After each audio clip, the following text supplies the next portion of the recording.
Russian roulette with your penis. Why would you do this? So welcome back, Dr. Rudy. Another question about finasteride and the relationship with testosterone.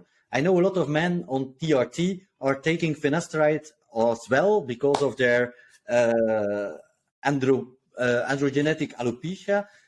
Is that a good combination? Because I'm also hearing about post-finasteride syndrome and all those issues. So what's your take on it? Don't get me started on this, Stephen. So finasteride is a 5-alpha reductase inhibitor.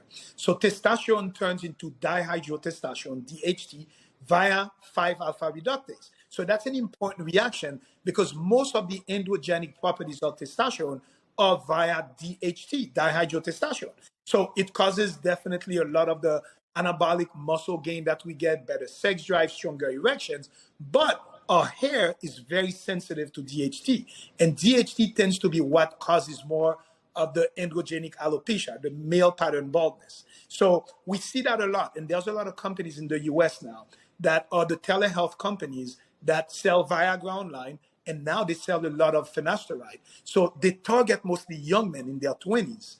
First, it shows us, we've talked about this before, that there is a problem with ED in the world, in the US, and everywhere. 20-year-old guys are contacting those companies to get on Viagra, but they expanded their reach into providing hair products for men. And their best-selling medication is finasteride. And I'm going to tell you, finasteride works very well for hair loss or to prevent you from losing your hair. It does. I'm not taking that away from them. But the risk of side effects is ridiculous. The post-finasteride syndrome is real. So when I had a patient the other day, a 25-year-old, who started finasteride 3 years before.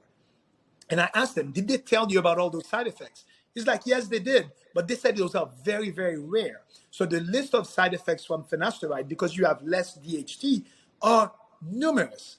Decreased erection, decreased libido, decreased strength of erection, ED, that can be permanent. A lot of neuro type symptoms, depression, suicidal thoughts. There are so many things that can come as a result of finasteride. And the studies, there was a great study that was published in 2017, and it showed that about 1.2, 1.3% of men may have those side effects. So when men hear that, they're like, okay, 1.3, I'll take my chance. But you're playing Russian roulette with your penis. Why would you do this? There are other options for hair. And the studies, again, I encourage everybody to go on the website, Post-finasteride syndrome, I think it's .org. But if you just Google post-finasteride syndrome, they have a wealth of information about it. They push it much more in Europe.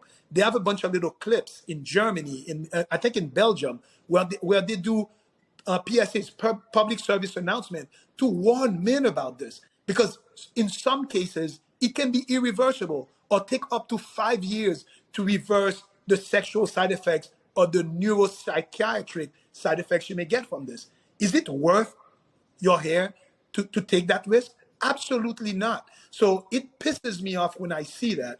And for instance, I don't take off everybody off of finasteride. I let them know about it. But I'm like, why would you take a risk? There are options. There's now so many more medications, whether they're minoxidil tends to work pretty well.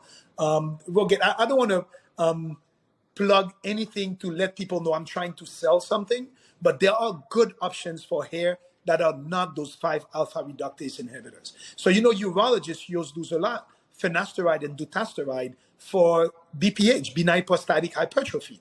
Same thing. There are other options.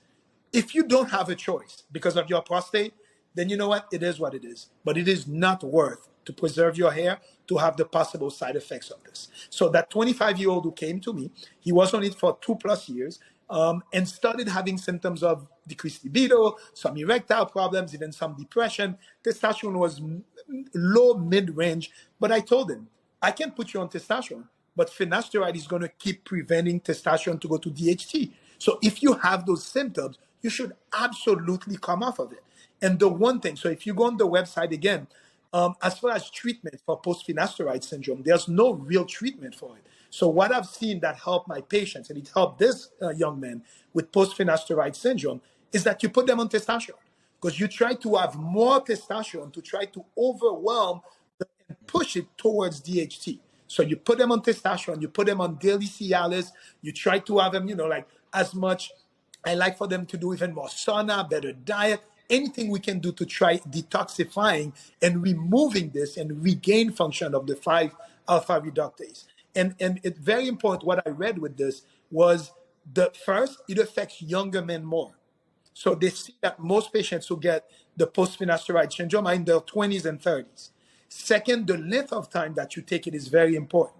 It's up to 206 days. They said once you go past that, the risk of PFS, post-finasteride syndrome, increases. So just think about a young 25, 30-year-old man who's been on this for 3 to 4 years. What is risk of erectile dysfunction, decreased libido, depression, anxiety, suicidal thoughts are? Is it worth it?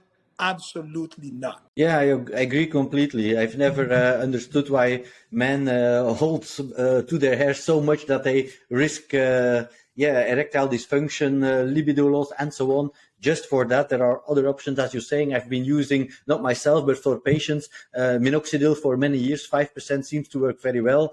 There's now also PRP injections in the scalp, mesotherapy with vitamins, and so on. So yeah, there are other options.